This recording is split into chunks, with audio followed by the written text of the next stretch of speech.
Hello and welcome. No Elizibar. This is Swamp Thing, 100-page giant Pracho. That's four, and I probably mispronounced it. That's just how we roll up here sometimes.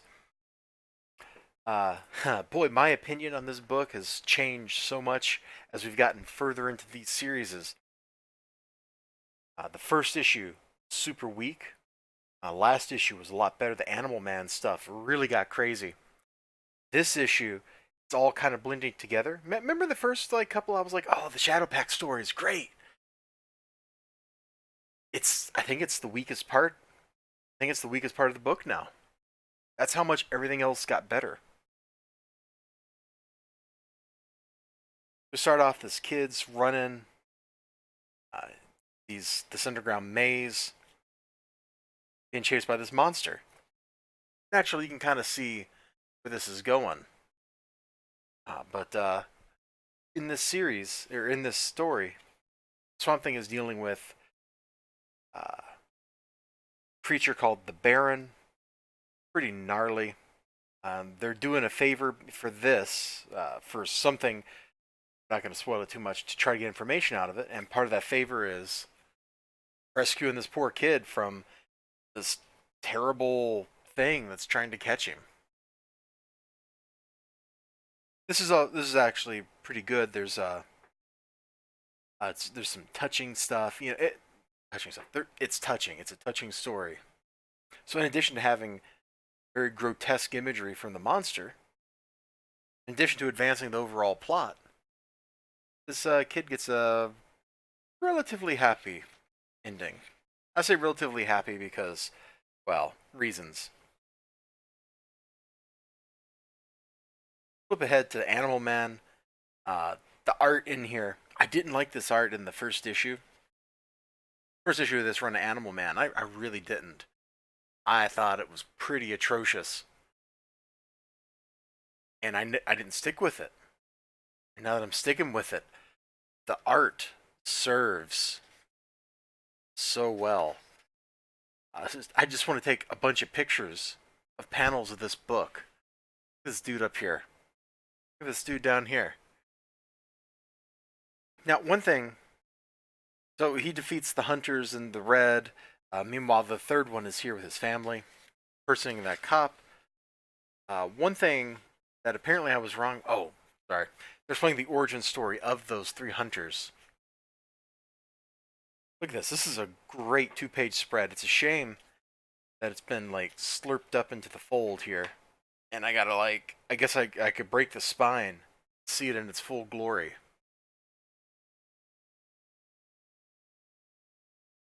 That's a shame.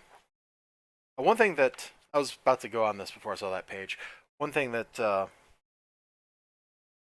kind of messes with me, or messed with me here, is I thought he killed that guy already, and he was wearing his skin. Did I misinterpret what he did in the previous issue? I must have. I absolutely must have, but it seems weird. So naturally, there's conflict resolution.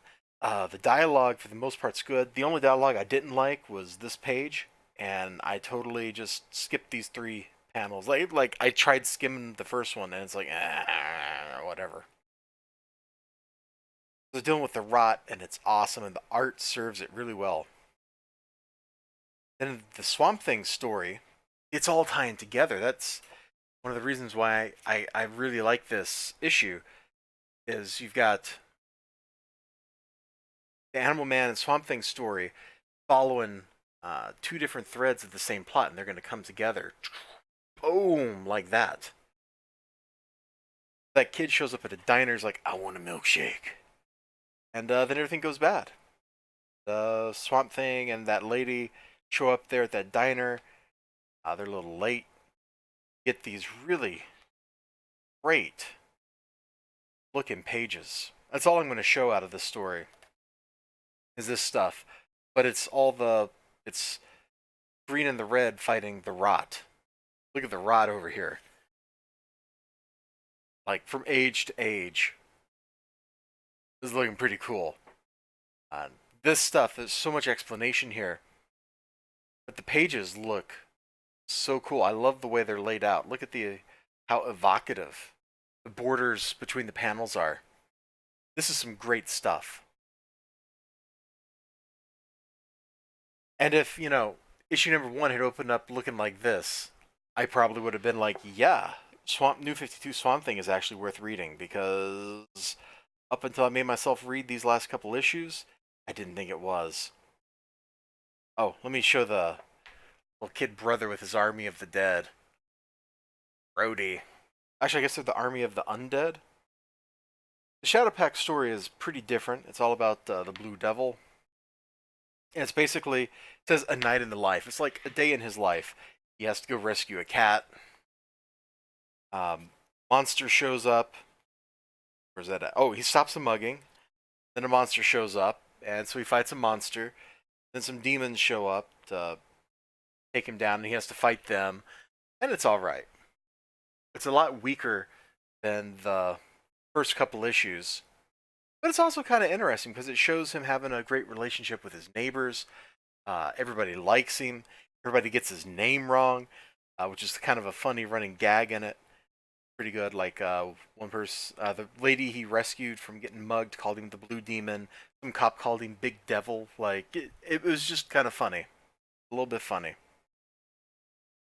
Yeah. So this went from being a really weak book to a really strong book in just a couple of weeks. It's kind of incredible. A couple of weeks, a couple of issues. That's what I should have said. You should check it out. Swamp Thing, 100-page comic giant. If you can find one in a store, that's kind of the problem I have with these things right now. Is it's hard to find these things.